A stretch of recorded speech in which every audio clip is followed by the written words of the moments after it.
Some people refer to it as the Magna Carta of spiritual emancipation. Galatians chapter 3, verse 28. There is neither Jew nor Greek, slave nor free, male nor female, for you are all one in Christ Jesus. That's just one of the many takes on women and the divine presented by one of the world's religions. There are several paths and even more perspectives on what role women should play in spirituality. In her own words, Rebecca Blady aspires to be an idea generator for the Jewish people. She teaches and writes on topics related to Jewish identity and serves as a fellow with Immerse NYC and congregational intern at the Prospect Heights Shul. Joining us via Skype from Los Angeles is the founder and president of Muslims for Progressive Values, a grassroots faith-based human rights organization that embodies and advocates for the traditional Quranic values of social justice and equality for all. Thank you for joining us, Ani Zonneveld. Thank you. Yeah, so we've sort of set the stage. We just closed out a Women's History Month, looking at all of these different perspectives, but very much in the now. What do you think is the current state of women on the religious plane? Well, I can speak from my own perspective, in the Jewish community at least. I'm currently studying to be a rabbi at the first institution in the United States to ordain Orthodox women. And so this is about 8 years in development. Yeah, how big a deal is that? Yeah. That's a step. Yeah, it's pretty new. The school is 8 years old. The president of my school, Rabbi Sarah Hurwitz, was ordained about 8 years ago. And it's still a path. It's still a journey forward. We're still somewhat accepted and also very much not accepted in many different Orthodox circles. So it's just a privilege to be a part of this new step forward that the Jewish community is taking to involve women in leadership. Although I will say it doesn't come without challenges. Acceptance is not at 100%. And yet the feeling that I have is that from what I have seen benefiting from women who have been my spiritual leaders in my Orthodox community growing up and now, and from what I see from women currently doing the work, is that everyone has made such a huge addition in the lives of individuals, personally, pastorally, in enriching Jewish values and Jewish lessons that they teach. So I see just on an individual basis that they have a huge influence and are really doing important work to benefit the community as a whole. Ani, thank you for joining us as well. You're a spiritual leader and an innovator. You're also the founder of Muslims for Progressive Values. How did your organization come about? Well, I think it just started as a desire for me personally after 9/11 to create a community that was more true to the spirit of the Quran's teaching, that is egalitarianism, equality, actually very much in the passage that Brian read in the introduction. That is really the true essence of Islam. And the fact that during my self-study of Islam after 9/11, I discovered that a lot of the misogynistic and homophobic teachings and the hierarchical practices of Islam actually does not exist in the Quran. And the fact that, to bounce off of what our Jewish sister said here, is that the beauty of it is the first female imam was appointed by Prophet Muhammad himself. And yet, in the Muslim community, we do not even have a legitimate female religious leader that is accepted. Now, in the Orthodox Judaism, they even have they're ordaining female rabbis. And yes, there are challenges. At least you have that path already. We in the Muslim world are far from it, particularly here in the United States. And what I'm empowered by is the fact that in Morocco, they've been churning out religious leaders, women religious leaders, but they call them community leaders. So they still are not allowed to speak at the pulpit, right, at the Friday prayers. Even Egypt started doing this, rolling out women religious authorities in teaching men and women about the theology of Islam. In the United States, the mosque will never have a woman standing in front of a man and male, a code congregation, teaching and speaking in a religious, with religious authority. That is still very much a male territory. So when For us, I'm sorry, continue. So for us as Muslims for Progressive Values, we are debunking all of that.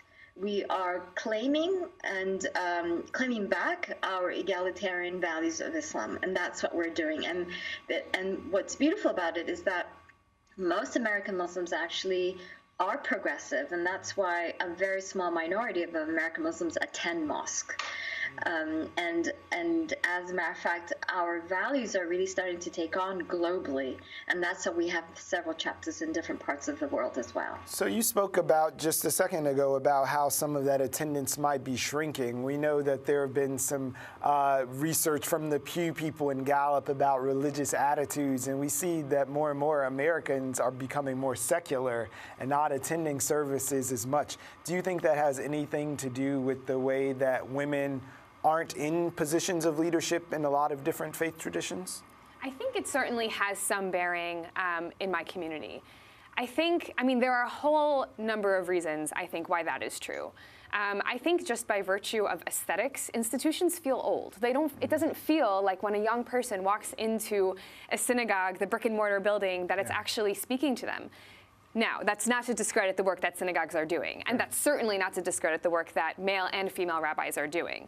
But I think that as female rabbis begin to really take their pulpits, give sermons, teach classes that resonate with more and more of the people that are coming in, I think that makes a huge difference.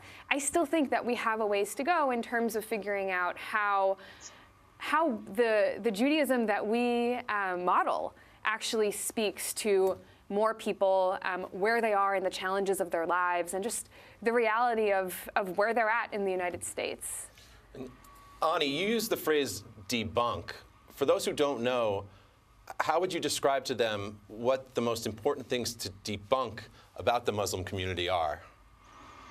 Yeah, so I think a lot of the prejudices against Islam and Muslim is the result of the perception, and in some cases rightfully so, that in Islam you are allowed to beat your wife.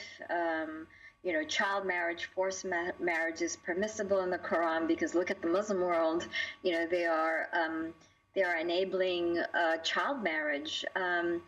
And this actually contradicts the Quran's teachings, because the Quran is very clear: marriage is between two consenting adults of sound mind.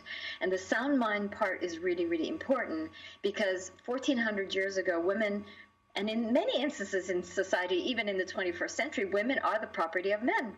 And let alone 1400 years ago. So the Quran actually dictates that when women have the last say on who they marry.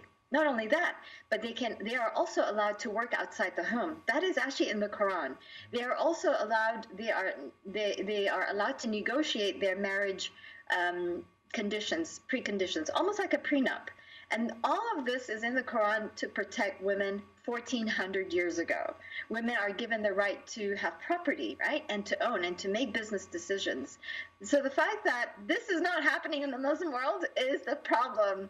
And the fact that the non-Muslims in America look at the Muslim world, particularly in Saudi Arabia, because that's where Islam is found, as, well, that is what Islam is about. No, as a matter of fact, everything about Saudi Arabia is not what Islam is about, is actually the antithesis of what Islam is about. So when we were coming up with this conversation for our theme week on matters of faith, we talked about the stained glass ceiling. So I want to ask each of you, from your perspective, what that looks like, what that means as you both are pushing for change and really trying to make the tent bigger to bring everyone into faith. You want to start, Rebecca? Sure. Some of the work, if that's okay, I'll share some of the work that I've been doing in Brooklyn. I work at a local synagogue, the Prospect Heights Shul, right around the corner from here. And something that I've been privileged to do this year is develop and teach classes that are open only to women. And in those classes, we examine teachings from the Torah that have a lot to do with concepts of purity and impurity, and women's bodies, which the Torah actually has quite a bit to say about women's bodies. And as I was teaching, I realized that a big reason why these women, and I got many, many women coming to my classes, it was fabulous. These women didn't necessarily go into the synagogue, but they came to my classes.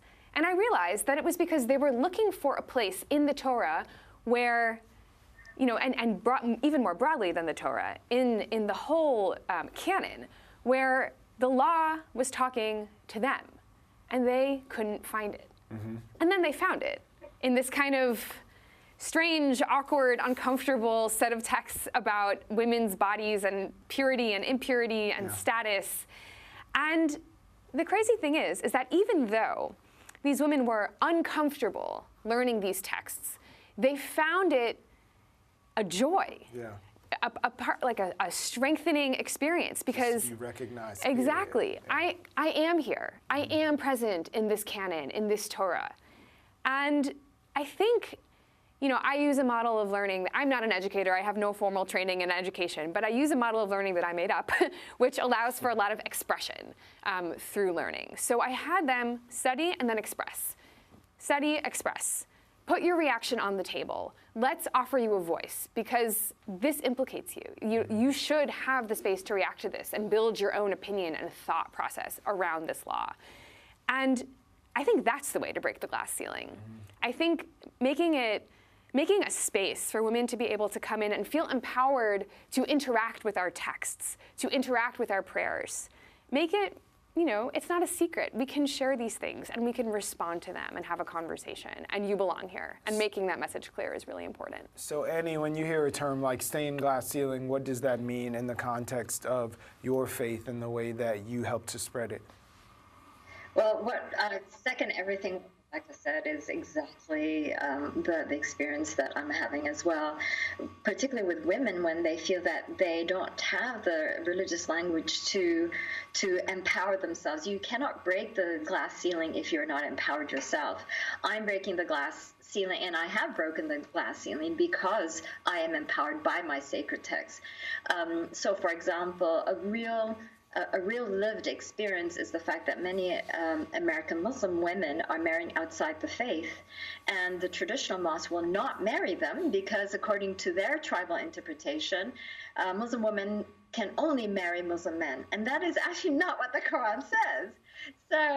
So we're educating them. Again, education is so empowering. We're educating them, and MPV, as a mandate, we actually conduct these interfaith Islamic wedding services. But then the thing is, we not only have to educate and empower the women that want to marry outside the faith, but we also have to educate the parents as well, especially the more conservative parents, because for them it's a shame. It's an issue of shame. Oh, my daughter's marrying a non-Muslim and he's not converting, and so there's this whole cultural, really tribal interpretation of Islam that has completely mischaracterized what Islam really is, and it's unfortunate. It's perceived as being so misogynistic when in actuality it isn't.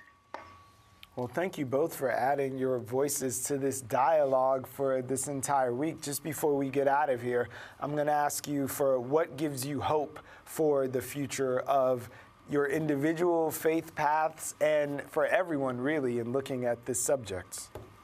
You want to start, Ani? Okay.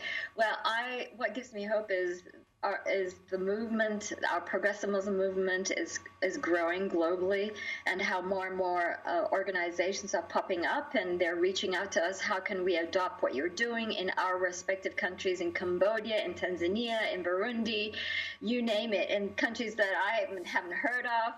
It's amazing, and I have been asked to do a wedding in Mauritius, an interfaith wedding in Mauritius.